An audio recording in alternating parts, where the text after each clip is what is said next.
Honda loves being first at things, and they've done it again by developing an available truck bed audio system. It's standard on the Ridgeline RTLE and Black Edition trims, and it's pretty great. To get started using it, make sure the transmission is in park and the ignition is either on or in accessory mode. The system will actually work if you're driving under 9 miles per hour, but then you can't listen to music in the cabin. You can play the music from almost any audio source, but if you want to stream music from your smartphone, make sure the phone is paired and that the music source selected is Bluetooth. Then touch the truck bed audio icon on the display audio home screen to turn it on. Now you're ready to rock the outside world. In a second or two, the music playing in the cabin will switch from inside to out here into the Ridgeline's bed. Then the fun begins. You can use your smartphone to adjust the volume, or choose a music app like Pandora and stream your personal playlists or radio stations.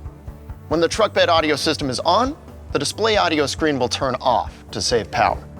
In accessory mode, the system will play for about 3 hours if the battery charge is acceptable. If the battery starts to get low, you'll hear a beeping sound, and the system will turn off to make sure the vehicle will start. With the engine running, there is no time limit. Just make sure that you're outside with plenty of ventilation and not in a confined space. Have fun tailgating, camping, or working nearby. The Ridgeline will keep the party going.